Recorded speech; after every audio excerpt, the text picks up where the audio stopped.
Halo semuanya, perkenalkan nama saya Ananda Putri Febrian dengan NIM 233122005 dari Prodi Televisi dan Film B angkatan 2023. Jadi di sini saya akan menjelaskan mengenai 7 unsur kebudayaan yang ada di suku Jawa.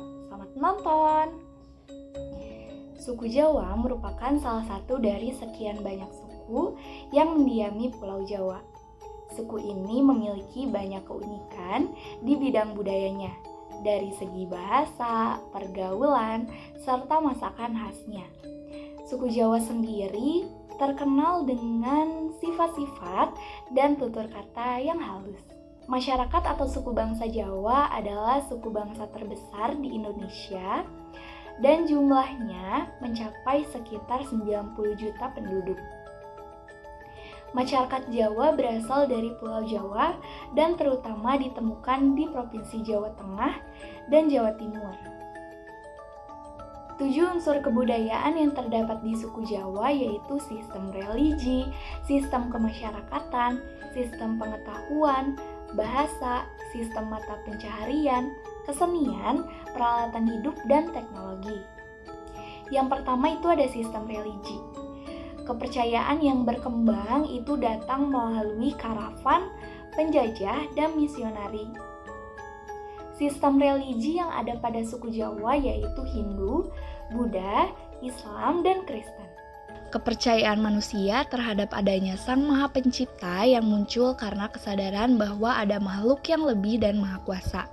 Sehubungan dengan agama yang dianut, entah agama Islam, Kristen, Protestan, Hindu, dan Buddha, sikap keagamaan rata-rata manusia Jawa boleh dikata nominal dalam arti bahwa manusia Jawa tidak saleh sepenuhnya dengan mengecualikan sudah tentu orang-orang yang memang benar-benar beriman. Bila para muslim dan muslimat di Jawa Tengah dan Jawa Timur biasanya berkelompok di sebuah kampung bernama Kauman yang berada di sekitar masjid, maka orang-orang yang beragama Protestan dan Katolik berkelompok sebagai jemaah dalam suatu organisasi yang berhubungan dengan gereja mereka masing-masing. Kenyataan bahwa sebelum agama Islam dan agama Kristen masuk di Indonesia telah sampai lebih dulu di negeri ini, yaitu agama Hindu dan agama Buddha. Maka bisa dimengerti kalau penduduk Pulau Jawa telah terpengaruhi oleh agama Hindu dan agama Buddha sebelum belajar agama Islam, Protestan, dan Katolik. Agama Hindu dan agama Buddha yang berasal dari India itu berada di dalam tingkat terbawah dan tertua di dalam tumpukan lapisan agama yang terdapat di Jawa Tengah dan Jawa Timur. Setelah itu, di tingkat di atasnya agama-agama Islam, Katolik, Protestan.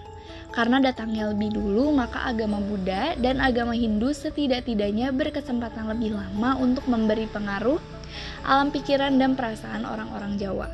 Sehingga sesudah penduduk Jawa memeluk ke agama Islam, Katolik dan Protestan pada dasarnya masih berpikir sebagai orang Buddha dan orang Hindu dengan berbagai upacara yang hingga kini pun masih jelas kelihatannya pada manusia Jawa yang menghayati kepercayaan pada Tuhan Yang Maha Esa.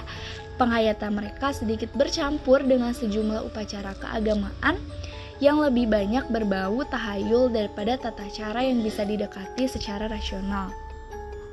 Ini bisa dijumpai pada upacara-upacara perkawinan, kelahiran, hitanan, dan kematian yang sebagian besar tidak sejalan dan sukar bisa diterima oleh agama-agama yang percaya pada Tuhan Yang Maha Esa. Itulah kenyataannya yang ada hingga saat ini. Sisa-sisa pengaruh agama-agama yang datang dan dihayati lebih dahulu masih banyak berbicara di dalam penghayatan agama di Jawa Tengah dan Jawa Timur. Yang kedua yaitu sistem kemasyarakatan. Dalam sistem kemasyarakatan dikenal dengan 4 tingkatan, yaitu priai, ningrat, santri, dan yang terakhir itu wong cilik. Yang pertama itu ningrat. Ningrat atau bendara adalah kelas tertinggi dalam masyarakat Jawa. Pada tingkatan ini biasanya diisi oleh para anggota keraton atau kerabat-kerabatnya, baik yang memiliki hubungan darah langsung maupun yang berkerabat akibat pernikahan. Bendara pun memiliki banyak tingkatan juga di dalamnya, mulai dari yang tertinggi sampai yang terendah. Hal ini dapat dengan mudah dilihat dari gelar yang ada di depan nama seseorang bangsawan tersebut. Yang kedua yaitu priyayi. Priyayi ini sendiri konon berasal dari dua kata bahasa Jawa, yaitu para dan yai, atau yang berarti para kaum terdidik. Dalam istilah kebudayaan Jawa, istilah priyayi ini mengacu kepada suatu kelas sosial tertinggi di kalangan masyarakat biasa setelah bendara atau ningrat karena memiliki status sosial yang cukup tinggi di masyarakat. Biasanya kaum priyayi ini terdiri dari para pegawai negeri sipil dan para kaum terpelajar yang memiliki tingkatan pendidikan yang lebih tinggi dibandingkan dengan orang-orang sekitarnya. Yang ketiga adalah golongan santri. Golongan ini tidak hanya merujuk kepada seluruh masyarakat suku Jawa yang beragama Muslim, tetapi lebih mengacu kepada para Muslim yang taat dengan beragama, yaitu para santri yang belajar di pondok-pondok yang memang banyak tersebar di seluruh daerah Jawa. Selanjutnya ada wong cilik. Wong cilik atau golongan masyarakat biasa yang memiliki kasta terendah dalam pelapisan sosial. Biasanya golongan masyarakat ini hidup di desa-desa dan bekerja sebagai petani atau buruh. Golongan wong cilik pun dibagi lagi menjadi beberapa golongan kecil lain, yaitu wong baku, yaitu golongan tertinggi dalam golongan wong cilik.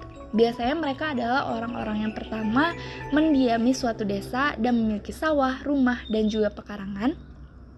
Selanjutnya ada kuli gandok atau lindung. Masuk di dalam golongan ini adalah cara lelaki yang telah menikah. Para lelaki yang telah menikah namun tidak memiliki tempat tinggal sendiri sehingga ikut menetap di tempat tinggal mertua. Selanjutnya joko, sinuman atau bujangan. Di dalam golongan ini adalah semua laki-laki yang belum menikah dan masih tinggal bersama orang tua atau tinggal bersama orang lain. Namun mereka masih dapat memiliki tanah pertanian dengan cara pembelian atau tanah warisan.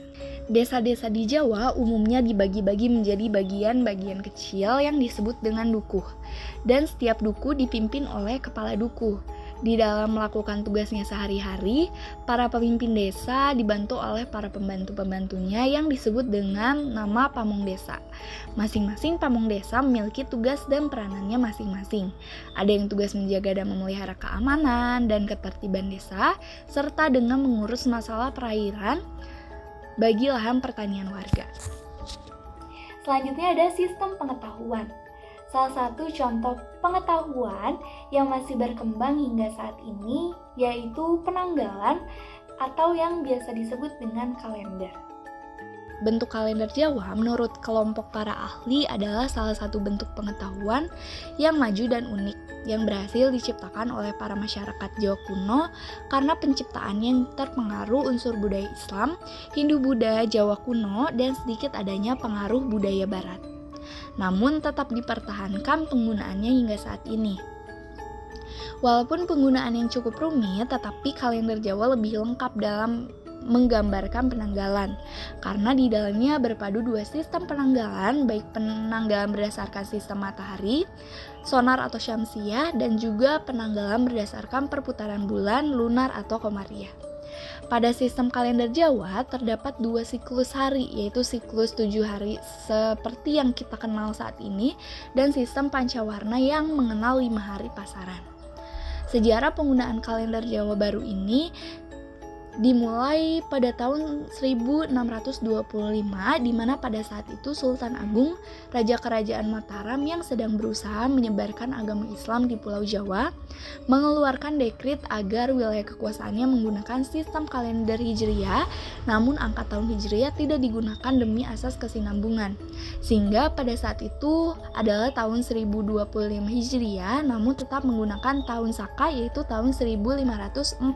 Selanjutnya ada bahasa. Bahasa itu terdiri dari dua, yaitu bahasa lisan dan bahasa tulisan. Selanjutnya ada bahasa. Banyak orang yang beranggapan kalau bahasa Jawa hanya sebagai bahasa ibu dan bahasa pergaulan sehari-hari masyarakat suku Jawa. Tetapi ternyata di dalamnya pun dikenal berbagai macam tingkatan dan undang-undang bahasa. Sesuatu yang sebenarnya tidak terlalu asing mengingat beberapa bahasa lain yang berada dalam rumpun Austronesia pun dikenal undang-undang dalam berbahasa. Yang pertama ada bahasa lisan. Bahasa di Indonesia dan wilayah sekitarnya pada awalnya merupakan satu asal. Jika kemudian terpecah-pecah menjadi berbagai macam-macam bahasa, terutama disebabkan oleh karena Indonesia terdiri dari berbagai banyak pulau. Keadaan geografis tersebut menyebabkan kurangnya pengaruh bahasa satu dengan yang lainnya. Hal ini juga menyebabkan bergeser dan berubahnya sebuah kata. Bergeser dan berubahnya ini juga menyebabkan perbedaan cara menyusun kata dan kalimat, sehingga muncul bermacam-macam cengkok atau bahasa atau dialek, sehingga sama-sama bahasa Jawa tempat-tempat satu dengan yang lain cengkoknya tidak sama, baik itu hal baiknya, kasar atau halusnya. Menurut beberapa pendapat, sampai saat ini cengkok bahasa Jawa yang dianggap baik dan halus adalah yang pertama ada cengkok Surakarta dan yang kedua itu cengkok Ngayogyakarta. Dengan masuknya agama Hindu pada abad kedua di tanah Jawa ini membawa pengaruh dengan lahirnya bahasa baru yang disebut bahasa Jawa Kuna. Bahasa Jawa Kuna ini lahir karena adanya pencampuran bahasa pribumi dengan bahasa Sanskerta yang dibawa oleh para penganut agama Hindu. Kata-kata tersebut misalnya adalah nagara, iswana, budaya, sastra, dan sebagainya. Memasuki abad ke-15, agama Hindu mulai mendesak dengan masuknya agama Islam di tanah Jawa. Dan selanjutnya banyak orang yang memeluk agama baru tersebut. Masuknya agama Islam ke tanah Jawa juga membawa pengaruh perubahan dalam bahasa. Kebanyakan bahasa Arab yang dibawa oleh agama Islam erat kaitannya dengan unsur kegiatan keagamaan. Kata-kata tersebut misalnya pikir, makna, maghrib, subuh, berkah, zaman, dan sebagainya. Dengan masuknya Portugis di Indonesia pada abad ke-16 mau tidak mau membawa pengaruh dalam bahasa Jawa. Kata-kata serapat yang terpengaruh oleh bahasa Portugis yaitu meja, gereja, bal, minggu, dan sebagainya. Masuknya pedagang-pedagang dari Cina juga membuat kata serapan baru lagi dalam bahasa Jawa. Kata-kata serapan itu antara lain adalah tahu, caman, loteng, dan sebagainya.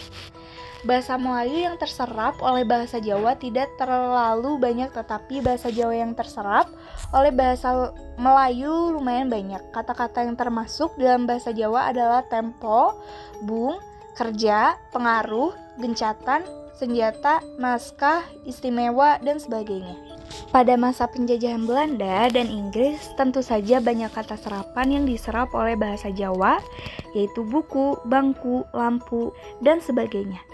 Berbicara kepada orang tua maupun kepada anak kecil atau yang seumuran, kata-kata atau bahasa yang diujukan kepada orang lain inilah yang disebut unggah-unggi bahasa. Selain unggah-ungguh atau tingkatan bahasa, dikenal juga dialek yang berbeda di antara orang-orang Jawa itu sendiri. Dalam hal ini, perbedaan dialek dibagi menjadi 3 daerah, yaitu kelompok Barat, Tengah, dan Timur. Selanjutnya ada bahasa tulis. Selain memiliki bahasa lisan tersendiri, masyarakat suku Jawa memiliki bahasa lisan tersendiri yang pada umumnya mereka gunakan dalam kehidupan sehari-hari. Bahasa lisan ini biasa disebut dengan huruf Jawa atau aksara Jawa. Keberadaan huruf Jawa juga memiliki kemiripan dengan huruf Sunda, Bali, dan Sasak yang dikenal sekarang ini. Huruf Jawa atau lebih dikenal dengan huruf Hanacaraka ini terdiri dari 20 huruf, di mana setiap hurufnya memiliki makna tersendiri. Di antaranya yaitu yang pertama ada H, Hana hurip uning suci, adanya hidup adalah kehendak dari yang maha suci. Selanjutnya adalah Pa, Da, Ja, Ya, Nya, Ma, Ga, Ba, Ta, dan Nga. Kesenian yang berada di suku Jawa yaitu seni bangunan, seni pahat, seni kriya batik, seni musik, seni tari, dan seni wayang. Awal mulanya hasil karya yang dibuat oleh orang Jawa dipakai untuk peralatan upacara persembahan kepada yang gaib, bertujuan untuk hormat, rasa senang, rasa haru, dan sebagainya. Hasil seni tampak lebih jelas dan lebih terasa nilai estetikanya ketika orang Jawa menciptakan seni yang berhubungan dengan keperluan pemujaan kepada nenek moyang atau untuk keperluan religius lainnya. Menurut kepercayaan orang Jawa, roh nenek moyang akan marah apabila jika anak cucu mereka lupa melakukan menjalankan ritual mereka. Misalnya upacaranya deran, sedekah laut, dan lain-lain. Macam-macam seni kebudayaan Jawa antara lain adalah seni bangunan. Setelah mengenal tulisan dan mengenal dewa-dewa, menurut agama Hindu, wawasan orang Jawa akan seni bertambah luas terhadap kebudayaan pada umumnya dan kesenian pada khususnya. Orang Jawa mengenal seni Hindu melalui Cilpasastra. Cilpasastra adalah buku petunjuk tentang seni bangunan. Sejak itu orang Jawa mulai mendirikan bangunan seni berupa bangunan candi dan stupa sebagai bangunan suci, tempat beribadah agama Hindu dan agama Buddha. Patung ukir di tanah Jawa. Dalam agama Buddha, seni pahat patung digunakan sebagai media untuk tafakur atau semadi dalam hubungannya dengan pemujaan terhadap dewa-dewa. Seni pahat pada masa ini mempengaruhi seni ukir kayu, baik seni ukir bebas maupun seni ukir terapan.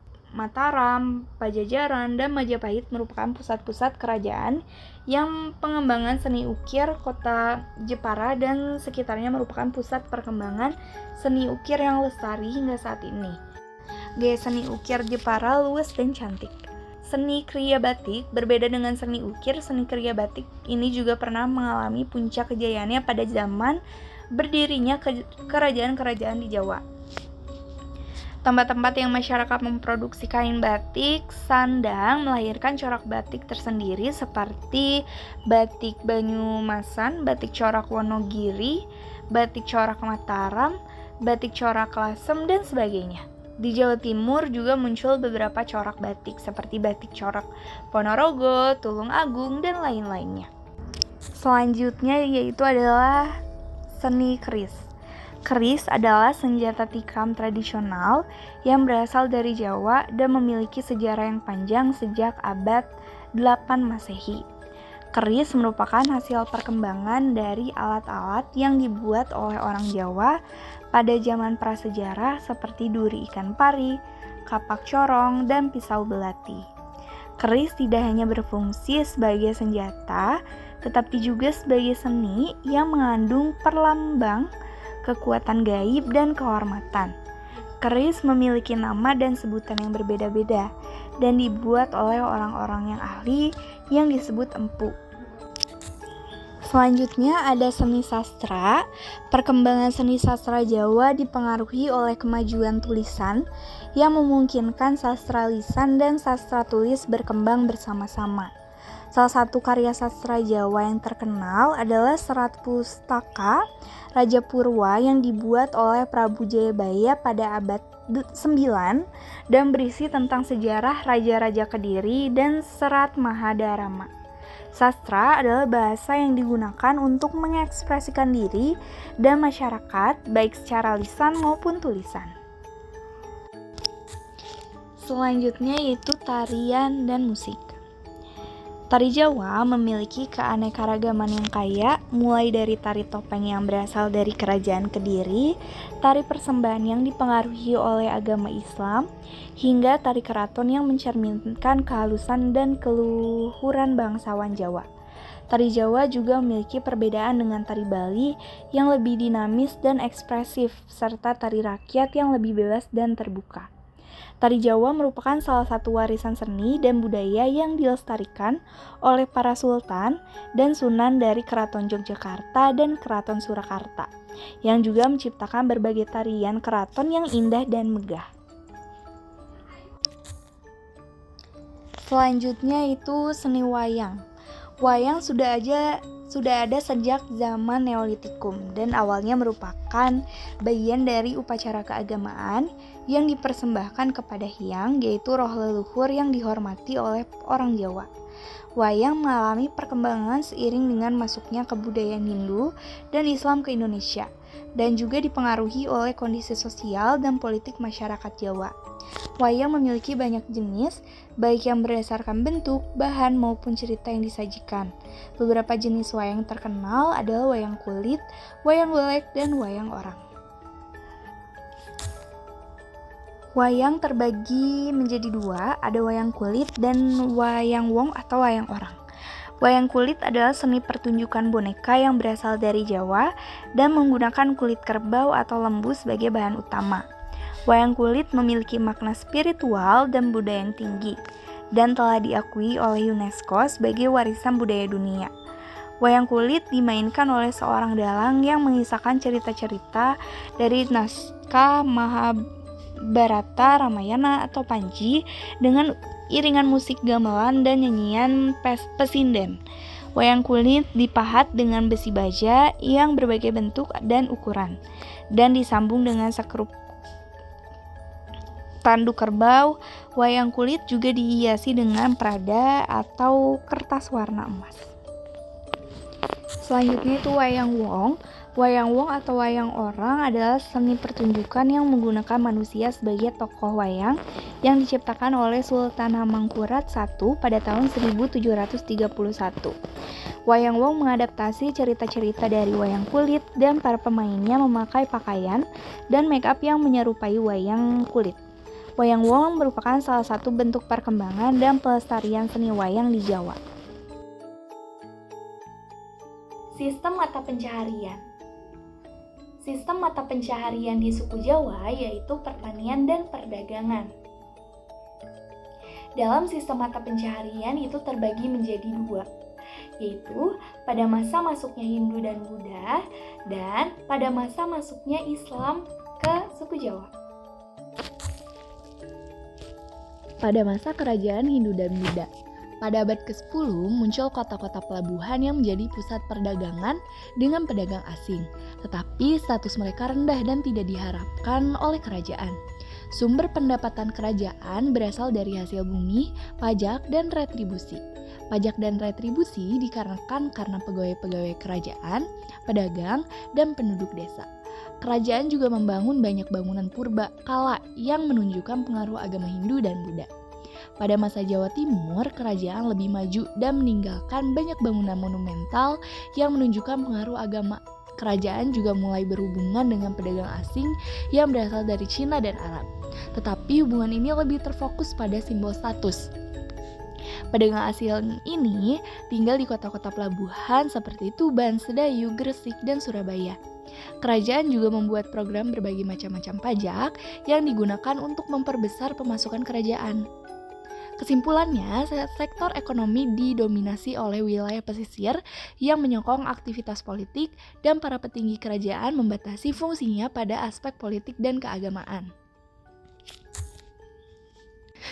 Selanjutnya, mata pencaharian penduduk Jawa saat Islam masuk. Dengan masuknya Islam, kota-kota pelabuhan di pantai utara Jawa dan Madura menjadi pusat perdagangan dengan pedagang asing, terutama dari Cina dan India. Kota-kota ini memiliki karakter kosmopolitan, tetapi pemerintahannya masih bersifat feodal dan tradisional. Islam adalah agama yang dirancang untuk memenuhi tuntutan komunitas komersial, dan dua titik pusat kegiatannya di kota adalah masjid sebagai pusat kegiatan spiritual dan intelektual, dan pasar sebagai pusat komersial. Kota-kota pelabuhan di Jawa Timur yang berkembang pesat antara lain Tuban, Gresik, Jepara, dan Surabaya. Kota-kota ini merupakan pertemuan jalur-jalur laut yang menyusuri pantai dan pantai selatan Madura. Pedagang asing ini tinggal di daerah perkotaan secara berkelompok menurut kesamaan asal-usul kebangsaannya, tetapi mereka tidak memiliki status tinggi di mata kerajaan. Kerajaan juga membangun banyak bangunan monumental yang menunjukkan pengaruh agama, tetapi hubungan dagang dengan pedagang asing tidak terfokus pada simbol status. Kesimpulannya, sektor ekonomi didominasi oleh wilayah pesisir yang menyokong aktivitas politik, dan para petinggi kerajaan membatasi fungsinya pada aspek politik dan keagamaan. Selanjutnya ada sistem peralatan hidup atau teknologi. Sistem peralatan hidup atau teknologi ini terbagi menjadi 3 bagian, yaitu sistem bangunan, sistem transportasi, dan juga yang terakhir ada sistem logam. Yang pertama itu sistem bangunan. Sebagai suatu kebudayaan, suku Jawa memiliki peralatan dan perlengkapan hidup yang khas. Di antaranya yang paling menonjol yaitu dalam segi bangunan. Masyarakat yang bertempat tinggal di daerah Jawa memiliki ciri sendiri dalam bangunan mereka, yaitu jenis rumah yang dikenal oleh masyarakat suku Jawa diantaranya rumah limasan, rumah joglo, dan rumah serotong. Rumah limasan adalah rumah yang paling umum ditemui di daerah Jawa karena rumah ini merupakan rumah yang dihuni oleh golongan rakyat jelata. Sedangkan rumah joglo umumnya dimiliki sebagai tempat tinggal para kaum bangsawan. Umumnya, rumah di daerah Jawa menggunakan bahan batang bambu, glugu, dan kayu jati. Sedangkan untuk dindingnya digunakan gedek atau anyaman dari bilik bambu, dan atap pada umumnya terbuat dari anyaman kelapa kering. Salah satu seni bangunan yang terkenal dari kebudayaan Jawa yaitu Candi Borobudur. Bukti kecanggihan teknologi dan arsitektur Borobudur adalah candi yang diperkirakan mulai dibangun sekitar 824 Masehi.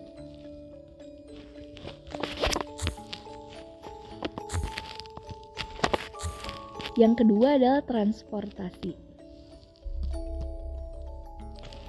Yang pertama itu ada kapal Jung Jawa, yaitu sebuah kapal raksasa yang dibuat oleh para orang-orang Jawa dan digunakan untuk pelayaran dan perdagangan lintas samudra. Kapal ini lebih unggul dari kapal Cina dan Portugis pada masanya, baik dalam ukuran, kekuatan, maupun teknologi.